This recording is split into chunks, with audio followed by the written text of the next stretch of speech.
వీరశైవాస్తుతే మతాః. శివజీవైక్యానుదాన సంధాన విద్యలో ఎవరు రమిస్తూ ఉంటారో వారు వీరశైవులు. ఇది నిర్వచనం. అంటే వీరశైవులంటే ఎవరు? నిరంతరం లింగేన సహ జీవనం, లింగేన సహ పంచత్వం. ఈనాటికి కూడా చాలామంది భక్తాగ్రగణ్యులు వీరశైవులు శిశువు జన్మించగానే స్త్రీ కానీ పురుషుడు కానీ మిగతా ధర్మాలలో యజ్ఞోపవీత ధారణ స్త్రీలకు లేదు.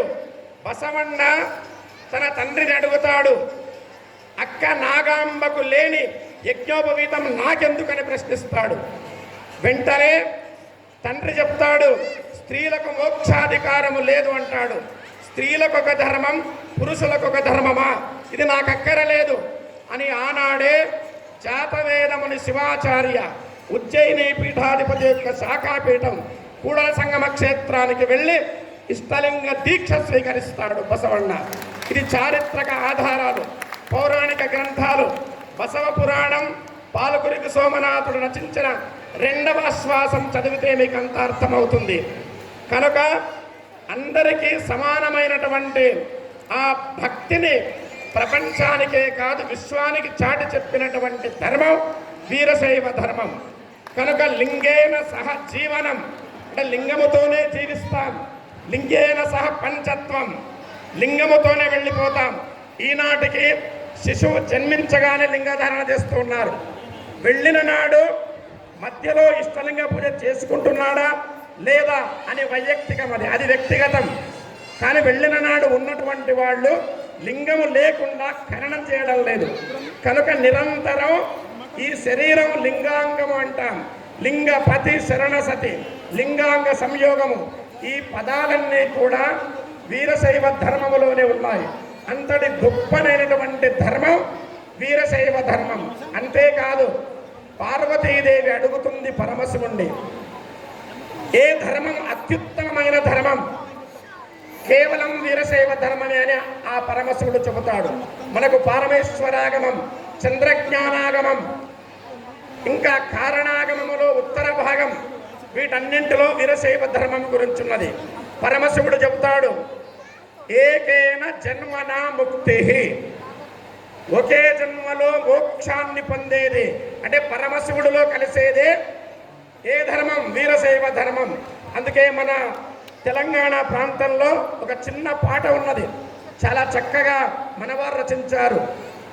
శ్రీ పార్వతీ రమణ శ్రీ శంభు గురుమూర్తి నా పాలి పరమేశ లింగా, ఏ పారదరిలేని రూపావతారమై దాపు చేర్చర శంభులింగ. ఏ పారదరిలేని రూపావతారమై. ఇక్కడ బాగా గమనించండి, శివజీవైక్యానుదాన సంధాన విద్యను ఒక కవి రూపావతారమై, ఏ రూపం? పరమశివుడే తాను కావడం, తానే పరమశివుడు కావడం, జీవుడే శివుడు, శివుడే జీవుడు. కనుక ఆ రూపం అంటే మనం అందుకేం చేస్తాం? లింగైక్యం అనే పదం వాడుతూ ఉంటాం. నాకు మరొక పుష్పం కూడా వచ్చింది కనుక మేము ఎందుకంటే నిరంతరం మాట్లాడుతూనే ఉంటాం. మీ ధర్మ కార్యక్రమాలు ఇలాంటి వాటిలో ఎక్కువగా చెప్పడం కాదు, అప్పుడప్పుడు సభలు ఏర్పాటు చేసుకోండి.